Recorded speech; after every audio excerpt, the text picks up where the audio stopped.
Done है। Okay, hello नमस्कार साथियों, आप सभी का स्वागत है हमारे official YouTube channel English by Pawan sir पे। इस वीडियो में हम लोग सीखेंगे कि कौन सा लाइन किस पोएम का कहाँ से लिया गया है, और यह भी चीज़ सीखने वाले हैं कि कौन सा पोएट के द्वारा किस पोएम को लिखा गया है। जैसा कि आप यदि बिहार बोर्ड के सिलेबस को पढ़ते होंगे तो हम लोग रेनबो पार्ट 2 को पढ़ते हैं, और रेनबो पार्ट 2 में कुल पोएट्री के हमारे पास 10 चैप्टर्स निकल के आते हैं। उन 10 चैप्टर्स को 1 बाय 1 करके हम ध्वस्त करने वाले हैं। 4 टॉपिक में सर पूरे के पूरे चैप्टर्स को डिवाइड किया गया है। सबसे पहले बिना किसी देरी के इधर उधर की बातें नहीं करेंगे, हम टू द पॉइंट पढ़ेंगे, और यदि आपको वीडियो अच्छी लगे तो दूसरों तक पहुंचाने में आपका बिल्कुल सहयोग होना चाहिए। वीडियो को अगर अच्छा लगेगा तो लाइक आप करेंगे, चैनल को सब्सक्राइब करेंगे। तो देखते हैं सर किस किस टॉपिक्स को सर आज डिस्कस करने वाले हैं। सबसे पहला topic we have what does the poet tells about the poem. Poem के बारे में हमारे कवि का क्या कहना है, वे क्या कहते हैं, इसके बारे में डिस्कस करेंगे। इम्पोर्टेंट लाइंस के बारे में डिस्कस करेंगे। आज के बाद यदि आपको पहचानने में दिक्कत हो रहा होगा कि कौन लाइन कहाँ से लिया गया है, आज के बाद आपकी समस्या क्या हो जाएगी सर, समाप्त हो जाएगा, मतलब ख़त्म हो जाएगा। आगे देखते हैं तो लिखा गया टेकन फ्रॉम वेयर, मतलब कि किस पोएम को कहाँ से लिया गया है। कुछ पोएम्स हम पढ़ते हैं तो पता यह चलता है कि यह पोएम का ओरिजिनल पार्ट नहीं है। जैसे कि हम बात कर लें song of myself. Song of myself की अगर हम बात करें तो सॉन्ग ऑफ माई सेल्फ अपनी ओरिजिनल पोएम नहीं है। तो इसका जवाब यह होगा it has been taken from lips of grass, या लिप्स ऑफ ग्रास से लिया गया है। तो कुल मिलाजुला के 4-5 चैप्टर ऐसे हैं जो अपने ओरिजिनल पोएम में नहीं हैं, उनको कहीं से उठाया गया है। इस चीज़ को भी डिस्कस करने वाले हैं। क्या क्या किस किस राइटर को कौन कौन सा अवार्ड्स दिया गया है, इसको भी डिस्कस होगा सर। आगे आ जाते हैं sir authors works. Author works का मतलब होता है कि कौन से राइटर ने किस चीज़ को लिखा है उस चैप्टर्स के अलावा। तो सबसे पहले हम लोग हेडिंग डालेंगे, लिखा हुआ है sir what does the poet tells about the poem. सबसे लास्ट चैप्टर, मतलब कि चैप्टर नंबर 10 अगर आप देखें तो हमारे सामने निकल कर आता है माई ग्रैंड मदर्स हाउस। उससे पहले हम डिस्कस करना चाहेंगे एन एपिटाफ, पोएट्री का सबसे छोटा सा चैप्टर जिसका नाम है एन एपिटाफ। केवल और केवल उसमें 7 ही लाइन्स दिया हुआ है, और 7 लाइंस को देखिए बहुत ही खूबसूरती तरीके से हम डिस्कस करेंगे, और उस पोएम का नाम है सर एन एपिटाफ। हमारे पास एन एपिटाफ आ चुका है सर, और देखिए 1 बाय 1 करके सारे के सारे पोएम को हम डिस्कस करते चले जाएंगे। एन एपिटाफ क्या कहता है पोएम के बारे में, 1 मिनट सर।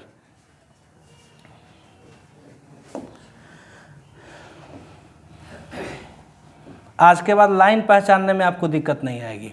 देख लेते हैं सर, पोएम का नाम है एन एपिटाफ। इस पोएम में पोएट बताते हैं कि सर खूबसूरती की तारीफ की गई है, और बताया गया कि रियल ब्यूटी क्या होता है। जैसे लड़की लोग चेहरा पे लीपा पोती करती हैं, लीपा पोती करने का मतलब क्या होता है, मेकअप करते हैं। तो मेकअप जो हम ब्यूटी करते हैं, या फिर मेकअप वाला जो ब्यूटी होता है, वह शॉर्ट टाइम के लिए होता है, अर्थात छोटे से पीरियड के लिए होता है। मतलब कि मेकअप लीपा पोती करने के बाद खूबसूरत, असर उसको धोने के बाद कौन चीज, चुड़ैल। तो कुल मिलाजुला के इसी चीज़ को डिस्कस करना है। तो वॉल्टर डी ला मेयर के द्वारा यह लिखा हुआ है। इसमें बताया गया है सर खूबसूरती की सच्चाई क्या होती है, और खूबसूरती की सच्चाई क्या होती है। इस चैप्टर के राइटर का नाम है, सबसे पहले हम लिखना चाहेंगे sir Walter de la Mare. मेरे भाई साहब वॉल्टर डी ला मेयर रहने वाले थे, आप जानते होंगे कहाँ के सर, इंग्लैंड के रहने वाले थे। यह राइटर जो थे इंग्लैंड के थे। इनकी ऑर्डर ऑफ मेरिट से इन्हें सम्मानित किया गया था, ऑर्डर ऑफ मेरिट से इन्हें सम्मानित किया गया था। कब किया गया था सर, 1953 में किया गया था। और ऑर्डर ऑफ मेरिट से सम्मानित करने वाली महिला का नाम था क्वीन एलिजाबेथ सेकेंड। इस पोएम में बताया गया है कि सर एक खूबसूरत सी महिला है, ध्यान से बोर्ड पे आप देखते चलेंगे, खूबसूरत सी महिला है जिसका बताया गया सर वह ब्यूटीफुल लेडी। ब्यूटीफुल लेडी मतलब कि वह खूबसूरत जो महिला है वह मर चुकी है, मतलब कि वह डाइड हो चुकी है, और लेटी हुई है कहाँ पे सर, ग्रेव यार्ड में। ग्रेव का मतलब होता है कब्र के अंदर।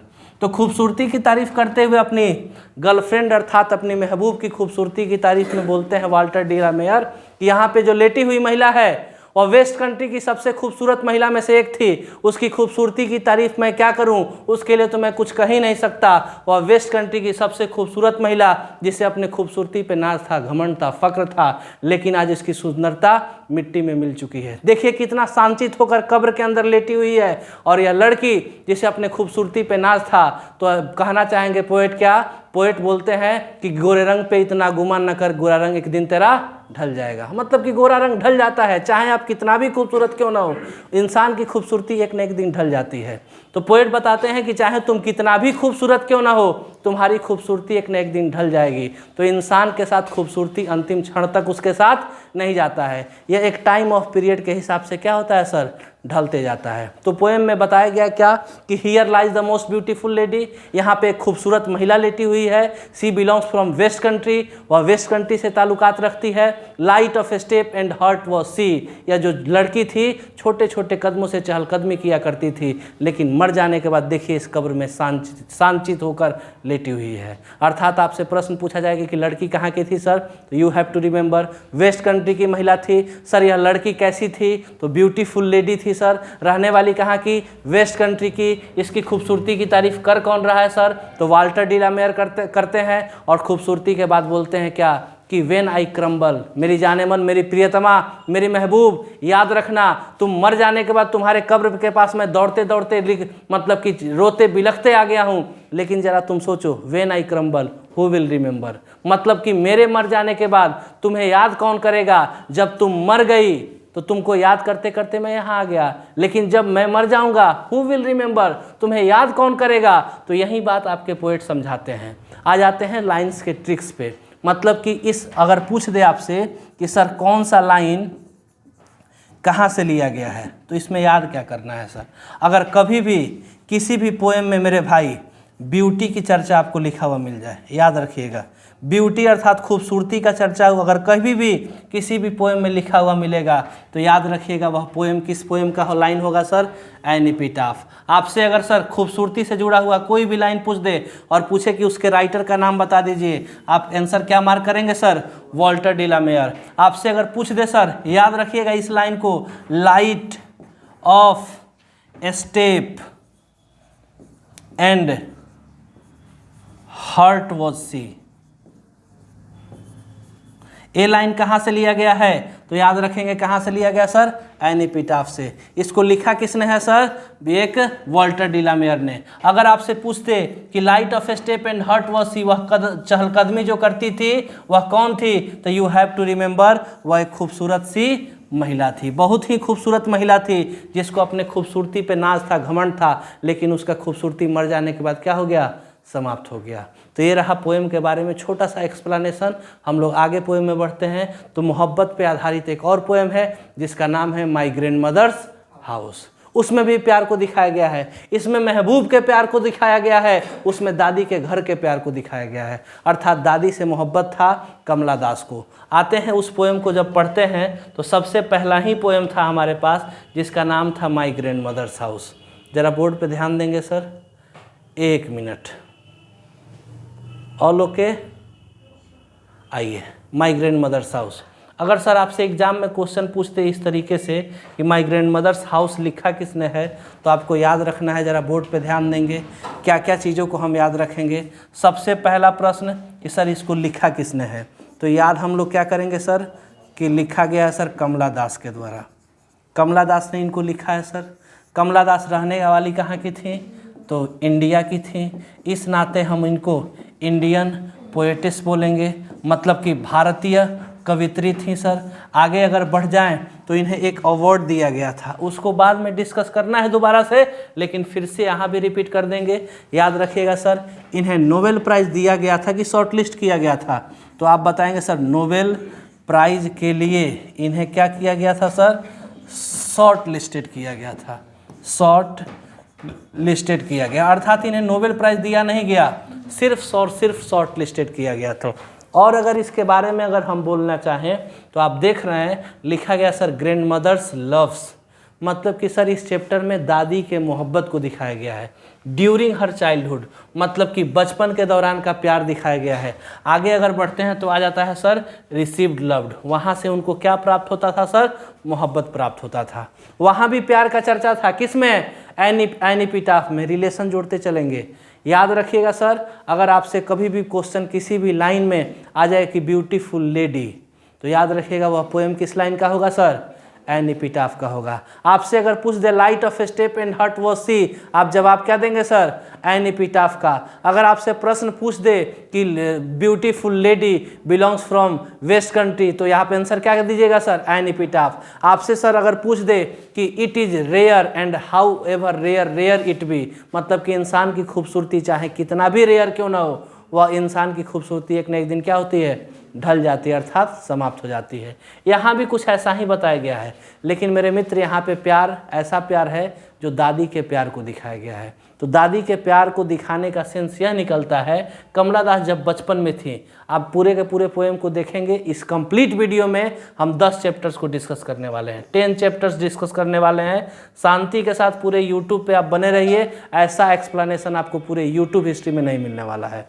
तो हम देखते हैं sir my grandmother's house के बारे में। तो माई ग्रैंड मदर्स हाउस में कमला दास बोलती क्या है कि मेरी दादी का घर हुआ करता था, एक मेरी दादी का घर जो मेरे घर से बेहद दूर था, नाउ फार अवे मतलब बेहद दूर था, और उस घर में मैं रहा करती थी, किसके साथ, अपने दादी के साथ। दादी के साथ रहा करती थी, वहाँ पे मुझे प्यार प्राप्त होता था, बट दैट वुमेन डाइड। लेकिन आज उस महिला का क्या हो गया सर, देहांत हो गया, वह महिला देह छोड़ के चली गई है। आगे बढ़ते हैं तो बोलते हैं कि वहाँ पे बहुत सारा किताबें रखा हुआ था, उन किताबों को मैं पढ़ा करती थी। आज उस घर में that house withdrew into silence, उस घर में सन्नाटा छा गया होगा, क्योंकि उस घर में कोई रहने वाला नहीं है। जब उस घर में कोई रहता ही नहीं है, जाहिर सी बात है घर में सन्नाटा छा जाएगा। तो घर में सन्नाटा छा गया होगा, उस घर में कोई रहने वाला नहीं होगा। और जिन किताबों को मैं बचपन में पढ़ा करती थी, snakes were seen among the books, उस किताबों के बीच कौन घूमता होगा सर, सांप घूमते होंगे। तो स्नेक का चर्चा 3 जगह है, सर डिस्कस करके बताएंगे आगे लाइंस में। तो यहाँ पे आपको पता चलता है यह कि अपने दादी के घर को याद करती हैं, और सांप, चूँकि घर में सन्नाटा छा गया है, इस वजह से वहाँ पे घूमते होंगे कौन सर, सांप। किन के बीच सर, किताबों के बीच। उन किताबों को वह पढ़ क्यों नहीं पाई, because she was too young, वह बहुत ज़्यादा छोटी थी। आगे बढ़ते हैं तो बोलते हैं कि मुझे लगता है some time I think of an going there, मुझे कभी लगता है कि मैं कभी वहाँ पे जाऊँ और वहाँ की मुट्ठी भर डार्कनेस, आर्मफुल ऑफ डार्कनेस को यहाँ पे क्या करूँ, लाऊं और अपने यहाँ छिड़क दूँ, मतलब अपने यहाँ रख दूँ। और वह नहीं चाहती हैं, कौन, कमला दास नहीं चाहती हैं कि मेरी दादी के घर में कोई सा भी थोड़ा सा भी सन्नाटा हो। मतलब अपनी दादी से इतना ज़्यादा मोहब्बत तो अपने मम्मी पापा से नहीं करती थी, वह चाहती ही नहीं है कि उस घर में सन्नाटा हो। और यह याद करते हुए बोलती क्या है कि यदि मैं जब कभी भी वहाँ जाऊँगी तो वहाँ पे आर्मफुल ऑफ डार्कनेस को अपने यहाँ लाकर इस यहाँ पे मैं चाहूँगी कि यहाँ पे छिड़क दूँ और उस डार्कनेस को सदा के लिए दूर कर दूँ। और फिर से बोलते हैं कि you can't believe my darling, मेरे डार्लिंग, मेरे पति परमेश्वर, तुम विश्वास नहीं करोगे, ऐसे घर में मैं रहा करती थी जिस घर में मुझे नाज है, फ़क्र है, घमंड है। और इसी घमंड के बारे में और इसी प्यार के बारे में बताती हैं। और कमला दास बता रही हैं अपनी दादी से घर से कितना ज़्यादा मोहब्बत करती हैं। बोलते हैं कि आई रिसीव लव्ड, मुझे प्यार प्राप्त हो जाता है, but at least in a small change, लेकिन उस प्यार में क्या है सर, थोड़ी सी चेंजेज है। और इस तरीके से प्यार अगर उन्हें मिलता भी है तो सी हैज़ टू बेग, उन्हें भीख मांगना पड़ता है। बट सी रिसीव्ड लव्ड, लेकिन उन्हें मोहब्बत मिल जाती है, लेकिन मोहब्बत मिलने के बाद एटलीस्ट अ स्मॉल चेंज, उसमें थोड़ी सी क्या आ जाती है सर, चेंजेज आ जाती है। मेन पॉइंट ये है सर, लाइन्स अगर आपसे एग्जाम में पूछ दे तो आप कैसे एग्जाम में ध्वस्त करिएगा, कैसे बनाइएगा, ज़रा बोर्ड पे गौर फरमाइएगा। अगर हम ट्रिक्स की बात करें सर, 1 मिनट ज़रा ध्यान देंगे सर, ज़रा हम ट्रिक्स की बात कर लें कि अगर आपसे ट्रिक्स पूछ दे सर कैसे आप बनाइएगा, तो याद रखिएगा, बोर्ड पे ध्यान देंगे।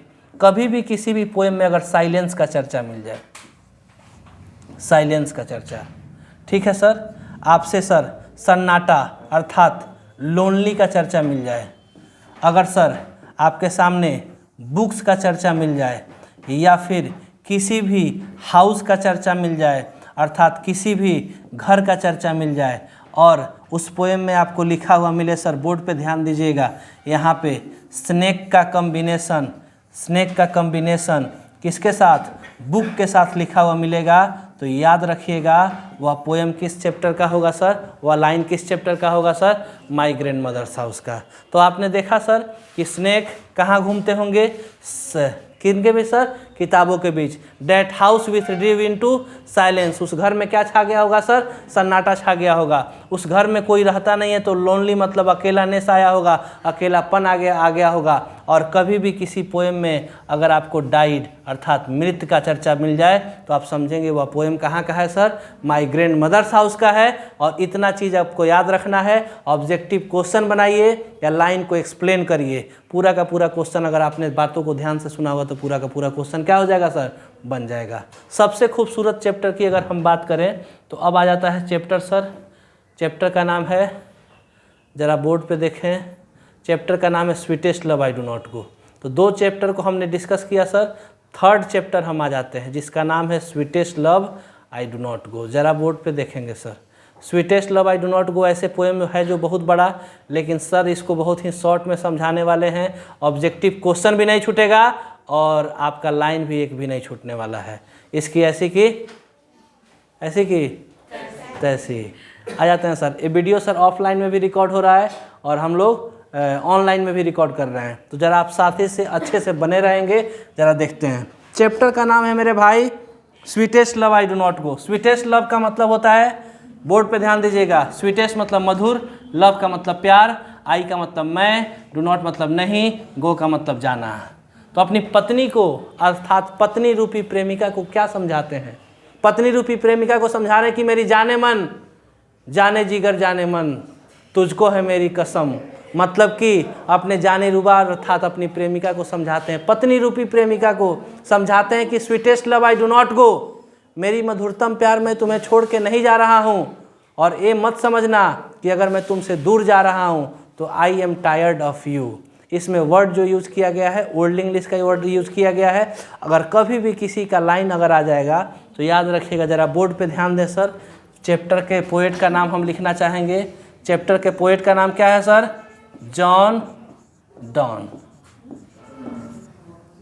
जॉन डॉन, जॉन डॉन रहने वाले थे मेरे भाई इंग्लैंड के ही, आ जाते हैं, इंग्लैंड के रहने वाले थे और इन्होंने पढ़ाई किया था लॉ एंड थियोलॉजी। लॉ की भी पढ़ाई किए थे, थियोलॉजी की पढ़ाई किए थे।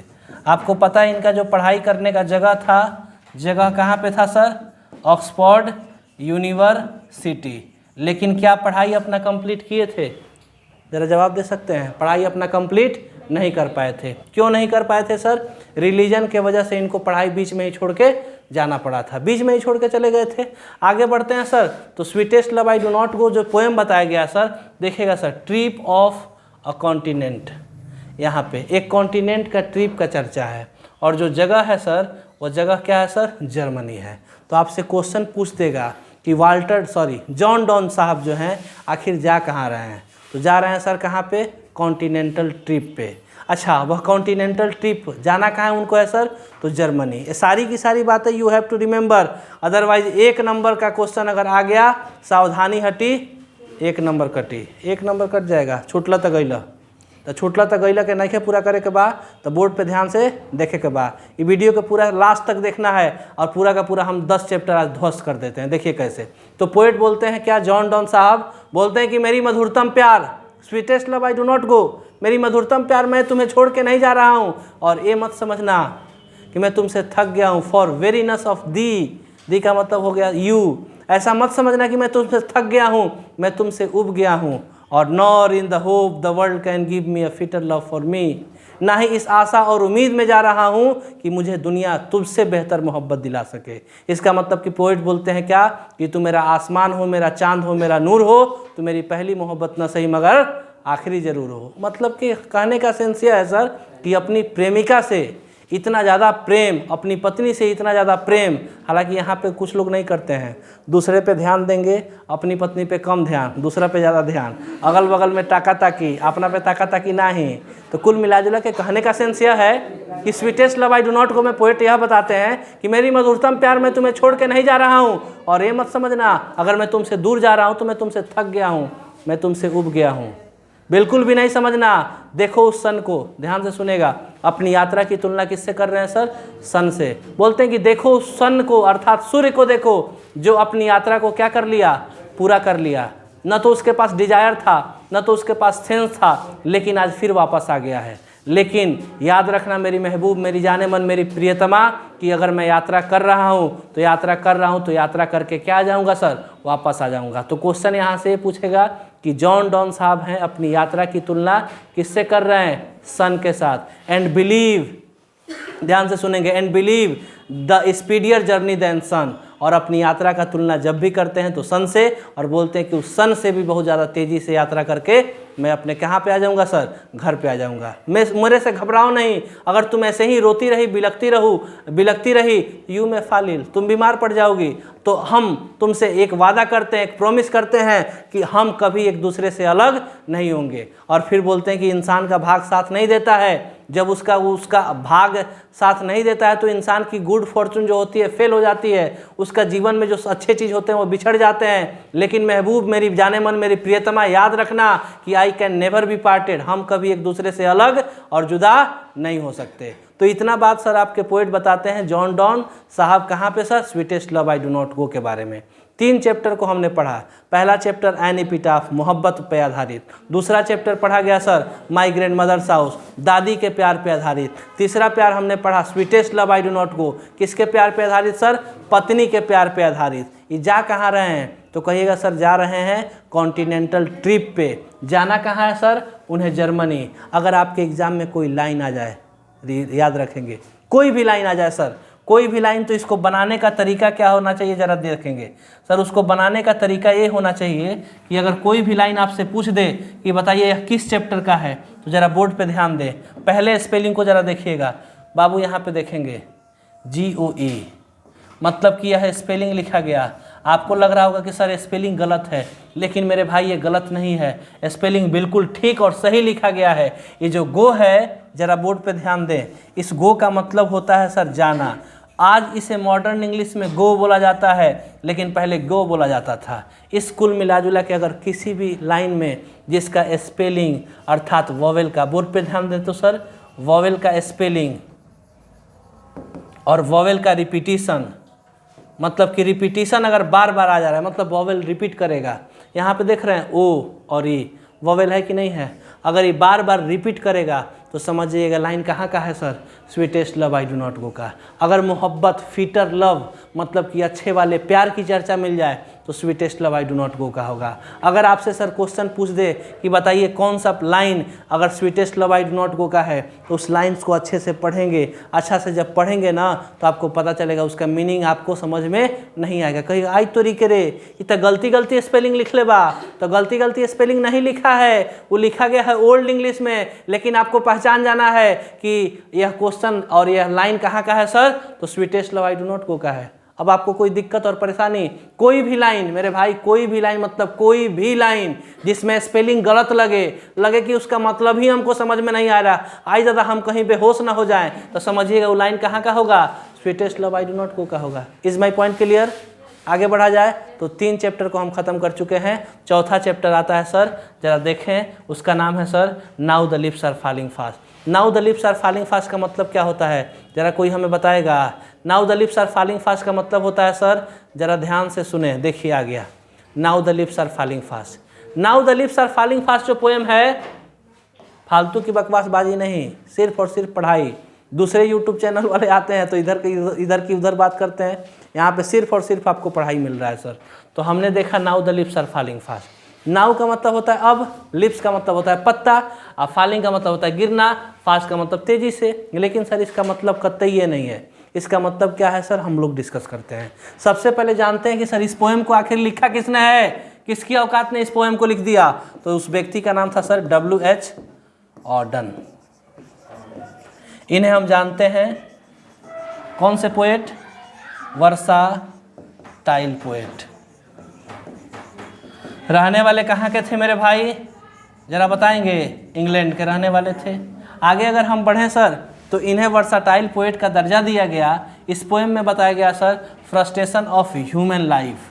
जरा बोर्ड पे ध्यान दें, इंसान के ज़िंदगी का फ्रस्ट्रेशन बताया गया है। कि फ्रस्ट्रेशन में इंसान क्या क्या कर लेता है, उसे मौत आ जाती है, लोग आत्महत्या कर लेते हैं, कैसे होता है, किस तरीके से लोग अपने दुनिया को छोड़ के चले जाते हैं, उसके बारे में बताया गया है। आगे बढ़ते हैं तो लिखा गया sir speedy arrival of death.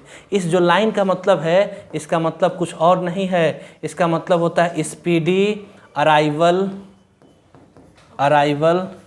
Of death, मतलब कि तेजी से लोगों का मौत होना। लेकिन कैसे लोगों का? जिनका एज हो चुका है, एक टाइम ऑफ पीरियड को पार कर चुके हैं। मेरे भाई, किसका टाइम ऑफ पीरियड पार हो चुका है?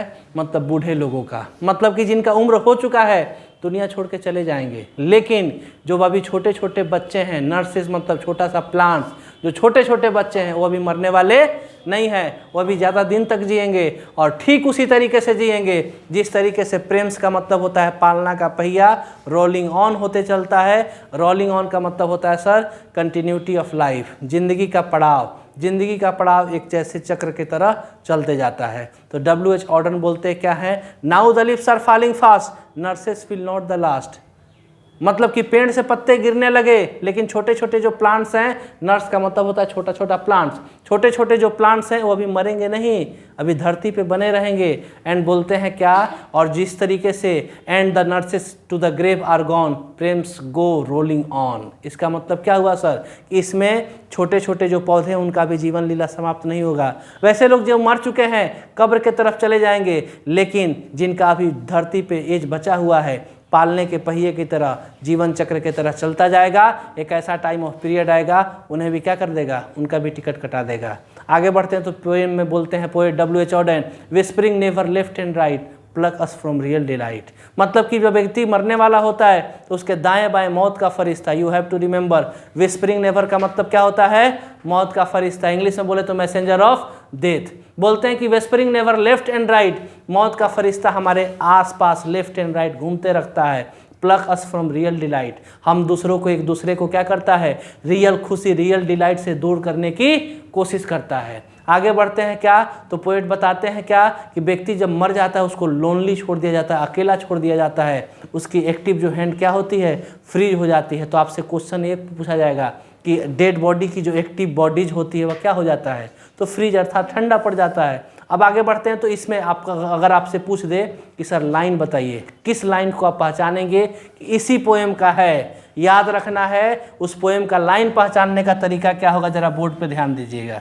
उसको पहचानने का तरीका ये होगा सर, यहाँ पे देखेंगे आप, लास्ट वाले वर्ड को देखेंगे, लास्ट वाले वर्ड को, लास्ट वाले वर्ड को अगर आप देखें, ध्यान से सुनिएगा, तो लास्ट वाला वर्ड आपको राइम्स करता हुआ मिलेगा। राइम्स हम पढ़ के सुना दें, ध्यान से सुनिएगा। राइम्स करता हुआ, इसका मतलब कि लास्ट का जो भी आपको लेटर लिखा हुआ मिलेगा वह एक दूसरे को राइम्स करेगा, मतलब कि एक लयबद्ध तरीके से होगा। हम पढ़ के सुनाते हैं, देखिएगा। बोल रहा है क्या? Whispering never left and right pluck us from real delight. वहाँ पे क्या बोला गया? Whispering never left and right, right और डिलाइट। इसका मतलब right delight, right delight. Last वाला राइमिंग मैच कर रहा है कि नहीं कर रहा है? इसका मतलब कि यह लाइन किस चैप्टर का होगा sir? Now the lips are falling fast. तो याद रखिएगा, अगर कोई भी पोएम पूछते whispering never left and right pluck us from real delight, यह लाइन कहाँ से लिया गया है? तो now the lips are falling fast से लिया गया है। उसके राइटर का नाम बताइए, तो उसके राइटर का नाम आप क्या बोलेंगे सर? W.H. ऑर्डन। तो राइमिंग वर्ड में अगर कोई भी पोएम का लाइन्स आ रहा है तो यही एक पोएम है जो सिर्फ और सिर्फ कहाँ पे sir? W.H. Auden now the lips are falling fast में लिया गया है। ये सर रिसर्च है, आपको यूट्यूब वगैरह पे नहीं मिलेगा। पूरे यूट्यूब पे जाकर सर्च कर लीजिएगा, चैलेंज है मेरा, अगर यूट्यूब पे मिल गया तो आप कहिएगा, कहीं नहीं मिलेगा। ये रिसर्च है, पवन सर का रिसर्च, आपके सामने रिसर्च करके दिया जा रहा है। तो एक बार फिर से पढ़ते हैं, नहीं विश्वास है तो जाकर देखेंगे। फिर से बोलते हैं लास्ट में, cold impossible ahead list the lovely mountains head. Cold impossible ahead list the lovely mountains head, मतलब अहेड और हेड, अहेड और हेड, दोनों का राइमिंग वर्ड सेम आ रहा है कि नहीं आ रहा है? तो कहाँ का वह लाइन होगा? Now the lips are falling fast का। इसका मतलब यही एक पोएम है जो राइमिंग स्कीम में लिखा गया, इसके राइमिंग वर्ड लिखे गए हैं। तो इस पोएम को आप याद रखेंगे, नहीं भूलेंगे हम जब तक है एग्जाम। जब हम बोलेंगे इधर से नहीं भूलेंगे हम, तो लाइव देखने वाले लोग बोलेंगे नहीं भूलेंगे हम जब तक है एग्जाम। शाहरुख खान वाला मूवी वाला बात मत बोलिएगा। आगे बढ़ते हैं सर। तो उम्मीद करते हैं now the lips are falling fast आपको समझ में आया होगा। Now the lips are falling fast का मतलब क्या होता है sir? Speedy arrival of death, लोगों का तेजी से मरना।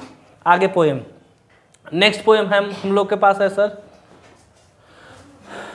एक minute, song of my self. Sir अगर आपके एग्जाम में आ जाए सॉन्ग ऑफ माई सेल्फ को पहचानना है और बताइए यह कहाँ से लाइन, और यह लाइन पहचानने के लिए अगर आ जाए आपसे कि बताइए यह किस लाइन का है, तो आप कैसे जवाब देंगे? ज़रा बोर्ड पे देखें सर।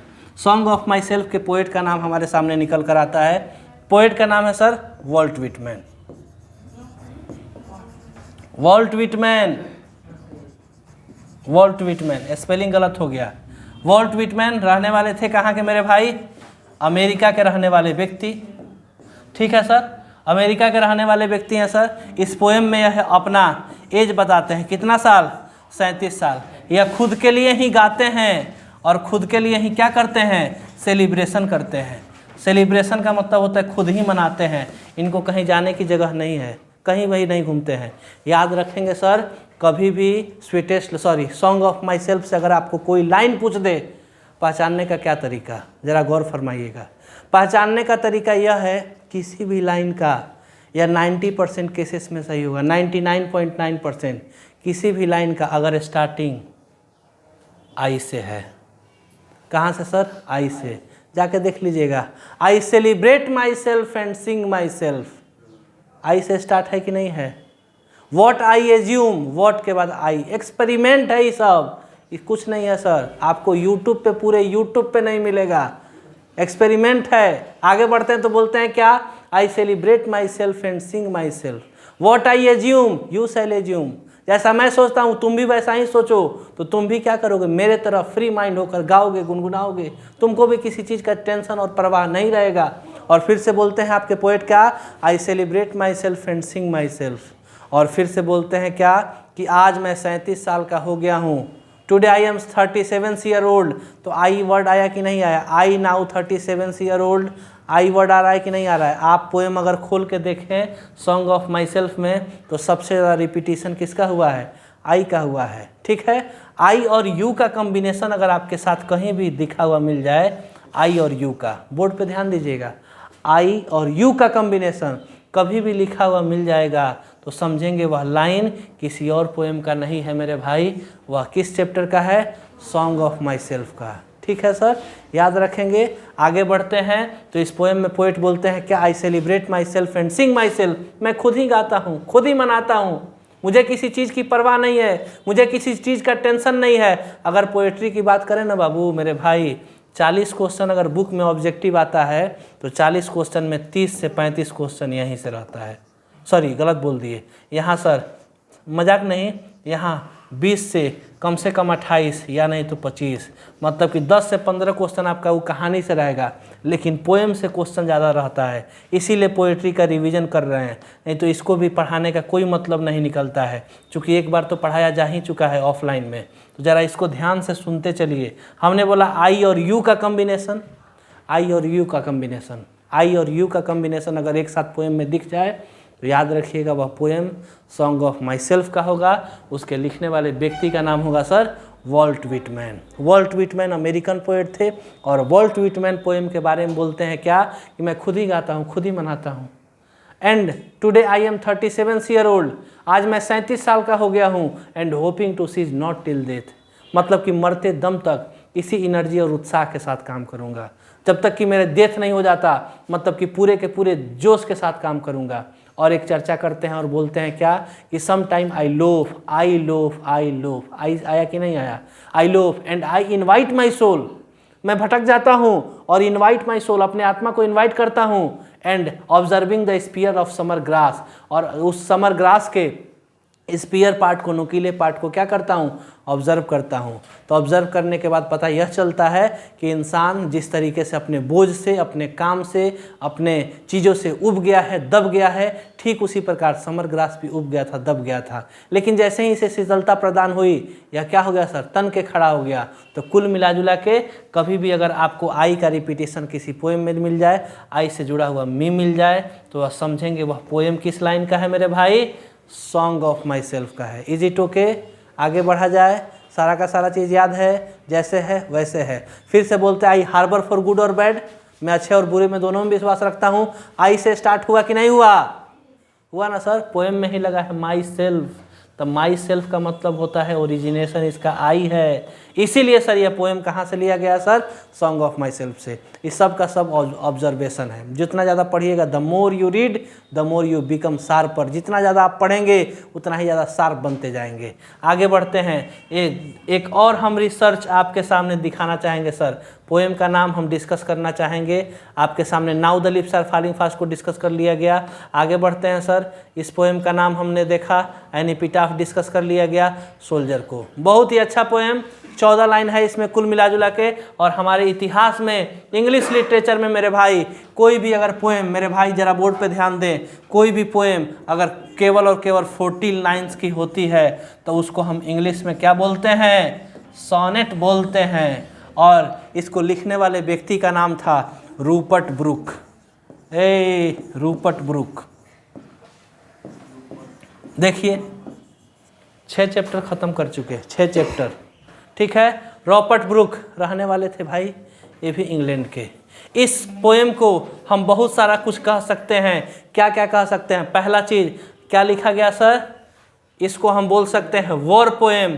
यह एक वॉर पोएम है। इसमें मेरे भाई युद्ध के बारे में बताया गया कि युद्ध कैसे होता है, धड़ाक धड़ाक बम बारूद चलता है। इस पोएम में बताते हैं सर मिजरीज ऑफ वॉर, मतलब कि वॉर के मिजरीज को बताया गया है। मिजरीज ऑफ वॉर मतलब युद्ध से सारा का सारा जो चीज़ होता है, इसी के बारे में चर्चा करते हैं। पोएट बताते हैं कि इफ़ आई शुड डाई, ध्यान से सुनिएगा, फिर आई आ गया, तो आई अगर आया तो याद रखेंगे आई आया, लेकिन वहाँ पे आई था अपने बारे में बता रहे थे, यहाँ पे मरने की बात हो रही है, तो युद्ध होगा तो मरना तय है।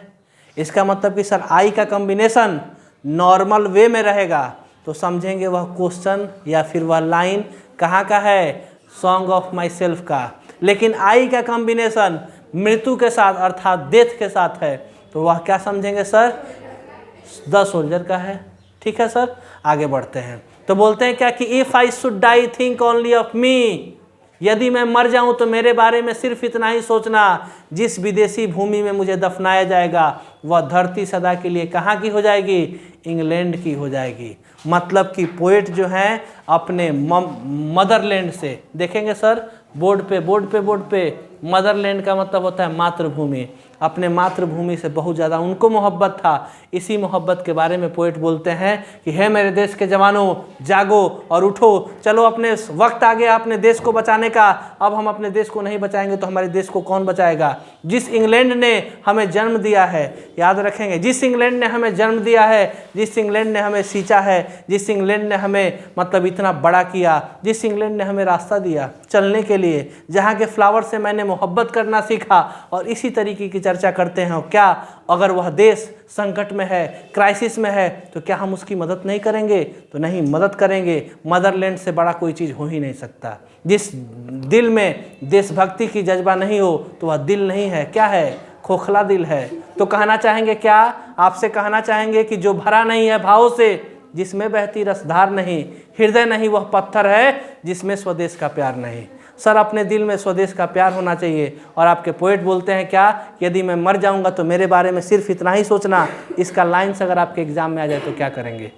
कैसे बनाइएगा? बनाने का तरीका सर देखेंगे सर। कभी भी मेरे भाई, कभी भी अगर आपको वॉर का चर्चा मिल जाए, यही लाइन होगा सर सोल्जर्स का। दूसरी बात, अगर कहीं भी सर इंग्लैंड लिखा हुआ मिले, इंग्लैंड, और इंग्लिश लिखा हुआ मिलेगा, ठीक है, और डस्ट का मतलब डेड बॉडी। किसका डेड बॉडी? सोल्जर का डेड बॉडी। इतना चीज़ अगर आपके लाइन में कहीं भी मिल जाए, इंग्लिश एयर, इंग्लिश हेवन, या फिर इंग्लैंड और इंग्लिश का चर्चा मिलेगा, तो समझिएगा वह लाइन किसी दूसरे पोएम का नहीं है, द सोल्जर का है। और केवल इसमें कितना लाइन है सर? 14 लाइन्स है। 14 लाइन्स के पोएम को हम सोनेट बोलते हैं। आपके रॉबर्ट ब्रूक का जो डेजिग्नेशन था इंग्लिश पोएट्री में, वॉर पोएम के नाम से यह जाने जाते हैं, वॉर पोएट के नाम से यह फेमस होते हैं। नेक्स्ट टॉपिक वी हैव, आ जाइए मेकाविटी, रुक जाइए 2 मिनट में इसको ख़त्म करते हैं। लाइन एक्सप्लेनेशन अगर आपके एग्जाम में आ जाए, पूछे क्या कि यह लाइन कहाँ से लिया गया। रिपीटिशन किसका, जरा गौर फरमाए सर। इसको लिखा है व्यक्ति ने जिसका नाम है टी.एस. इलियट। टी.एस. इलियट रहने वाले कहाँ के थे सर? यह भी अमेरिकन पोएट है, अमेरिकन पोएट है। इस पोएम में बताया गया है क्या, डिसीटफुलनेस ऑफ कैट, एक बिल्ली है उसी की धूर्तता के बारे में बताया गया है। वही चोट्टिन बिल्ली थी, चोरी करती थी, ठीक है, एकदम चोट्टिन थी, खूब चोरी करती थी।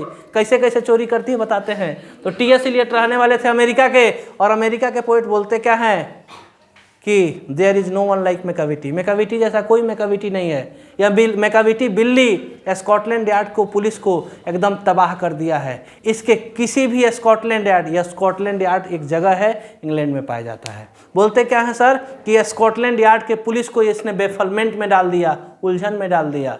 इसको पता ही नहीं है कि यह क्राइम पे क्राइम करते जा रही है, चोरी पे चोरी करते जा रही है, लेकिन पुलिस उस तक नहीं पहुंच पा रहा है। Macavity, Macavity, there is no one like Macavity, Macavity तुम्हारे जैसा कोई मैकाविटी नहीं है। तुम इतना ज़्यादा चोरी कर रही हो, आखिर इस चोरी के पीछे राज क्या है? कहीं कहीं मिल्क मिसिंग, अर्थात कहीं कहीं दूध की चोरी हो रही है, कहीं ज्वेलरी के बॉक्स गायब हो रहे हैं, और कहीं पे कुछ भी गायब हो जा रहा है। और इसमें सारा का सारा श्रेय किसको जा रहा है? बिल्ली। अर्थात बिल्ली कौन है सर? मैकाविटी है। मैकाविटी बिल्ली, और मैकाविटी के ही बारे में पोएट बोलते हैं कि यह एक मिस्टीरियस बिल्ली है, मिस्टीरियस कैट है। इसके बारे में चोर पुलिस इसको पता नहीं कर पाए हैं। ही इज़ अ हिडन पॉ, यह हिडन पॉ है, और इसने सारे के सारे नियम और कानून को क्या कर दिया है? तोड़ के रखा है। आगे बढ़ते हैं। अगर आपसे कोई भी लाइन पूछ देना, कोई भी लाइन, पहचानने का तरीका जानते हैं क्या है? पहचानने का तरीका है मेरे भाई, कभी भी अगर किसी भी लाइन में अगर ही का चर्चा मिले, ही, HE, ही का मतलब वह, और यह वह स्टैंड किसके लिए कर रहा है सर? मैकाविटी के लिए स्टैंड कर रहा है, मैकाविटी के लिए। अगर ही और ही से रिलेटेड आपके सामने कहीं हिज आ जाए तो याद रखिएगा वह पोएम किसका होगा sir? Macavity the mystery cat का होगा। ही किसी भी लाइन में स्टार्टिंग में मिलता है, या फिर पोएम में मिल जाए, या फिर आपको हिज लिखा हुआ मिल जाए, तो समझ जाइएगा वह किसी दूसरे लाइन का पोएम नहीं है। बोला गया कि ही इज अ हिडन पॉ, यह हिडन पॉ है। ही से स्टार्टिंग है कि नहीं है? इसके लाइंस को अगर आप देखना चाहें तो बाबू मैक्सिमम लाइंस में आपको ही और हिज का रिपीटिशन आपको मिलेगा। तो जिस पोएम में आपको ही और हिज का रिपीटिशन मिले, या लाइन में आपको दिख जाए ही और हिज, खटाक से आंसर मारिएगा मैकाविटी का। मैकाविटी के पोएट का नाम था सर टी.एस. इलियट। तो इतनी बात रही मैकाविटी के बारे में। अब हम डिस्कस करना चाहेंगे जो पोएम बचा हुआ है सर। आगे आ जाते हैं, शायद इसको डिस्कस कर लिया गया, फायर हेम। अब देख लेते हैं सर स्नेक। स्नेक के बारे में तो चर्चा करना बहुत ज़रूरी है, बहुत ज़्यादा क्वेश्चन आता है। ज़रा बोर्ड पे ध्यान दें सर। स्नेक के बारे में अगर हम लाइन की बात करें सर, तो इस चैप्टर के पोएट का नाम है D.H. लॉरेंस। रहने वाले कहाँ के थे? आई थिंक इंग्लैंड के रहने वाले थे, ठीक ना? इंग्लैंड के रहने वाले थे। इंग्लैंड के रहने वाले व्यक्ति सर इसमें चर्चा करते हैं स्नेक के बारे में, सुनेंगे, और स्नेक के बारे में चर्चा करते हैं। बोला गया primitive life, artificialities of modern life. Primitive life का मतलब पहले की ज़िंदगी की चर्चा और आज के ज़िंदगी की चर्चा की गई है। इसमें इंसान और जानवर के प्रति प्यार को दिखाया गया, एनिमल्स लव को दिखाया गया है। एक इंसान अगर जानवर से प्रेम करता है तो किस तरीके से प्रेम करता है, इसको राजा बना देता है, इसको सर का ताज पहना देता है। स्नेक में D.H. लॉरेंस यही करते हैं। तो स्नेक जो था, स्नेक का अगर कभी भी ज़रा ध्यान दें, कैटल, कैटल का मतलब होता है मवेशी, ठीक है सर। अगर स्नेक का एक्टिविटी कैटल की तरह लिखा हुआ मिले तो याद रखिएगा वह लाइन किसी दूसरे चैप्टर का नहीं, स्नेक का है। अगर स्नेक से रिलेटेड कोई भी पोएम में किल वर्ड का चर्चा लिखा हुआ मिल जाए, he must be killed, he must be killed, तो ये मत समझिएगा ही स्टार्टिंग में आया तो मैकाविटी द मिस्ट्री कैट का होगा, लेकिन अगर ही के साथ किल का कॉम्बिनेशन आ रहा है तो समझिएगा वह पोएम किस लाइन का होगा सर? स्नेक का लाइन का होगा। आगे अगर हम बढ़ें तो सर इसमें सांप ऐसे एक्टिविटी करता है जैसे कि बिल्कुल कैटल अर्थात मवेशी करते हैं, पानी पीना मवेशी की तरह, यह सारा का सारा एक्टिविटी बताया गया है सर स्नेक के बारे में। पोएट इसी के बारे में बोलते हैं। और किलिंग का चर्चा मिले, अगर स्नेक का चर्चा मिले तो आंख बंद करके आप आंसर करेंगे स्नेक। 3 चैप्टर में स्नेक्स है, ज़रा बोर्ड पे ध्यान दें। अगर हम बात कर लें सर देखिएगा गलती नहीं होना चाहिए। स्नेक का कॉम्बिनेशन अगर किसके साथ, बुक्स के साथ मिले तो माई ग्रैंड मदर्स हाउस का होगा। अगर सर स्नेक्स मूव्ड, बोर्ड पे ध्यान से सुनिएगा, मूव्ड, स्नेक अगर मूव कर रहा है तो वह लाइन होगा किस चैप्टर का, मैकाविटी द मिस्ट्री कैट का। क्योंकि मैकाविटी के बारे में बताया गया क्या, he moved his head just like a snake, अपने सर को हिलाती है किसकी तरह, सांप के तरह, और सांप के तरह सर हिलाती है और चोरी करता है मैकाविटी।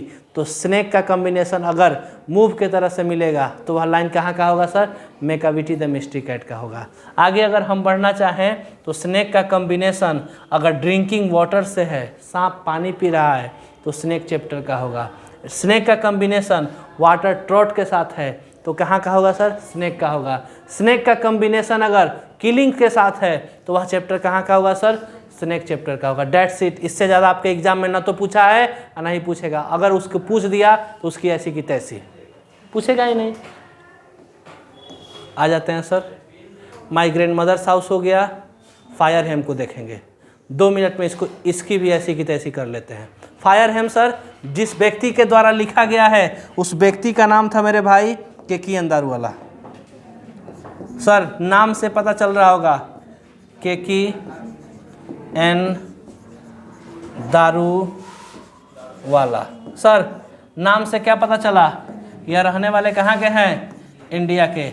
बाई रिलीजन यह क्या थे जरा बताएंगे, बाई रिलीजन यह पारसी थे। पारसी को इंग्लिश में क्या बोला गया है, जोरोस्ट्रियन बोला गया है। इसमें क्या बताया गया है कि इनका फर्स्ट बेटा क्या हो गया सर, मर गया है अर्थात डाइड। और यह स्टोरी टेलिंग किसको बताया गया है, सेकेंड सन को, दूसरे बेटे को बताया गया है। इसमें अग्नि के द्वारा की गई गलती को, डेब्यूचरी ऑफ फायर, फायर मतलब कि अग्नि के द्वारा उसके अनैतिक बिहेव को, इमोरल बिहेवियर को दिखाया गया है।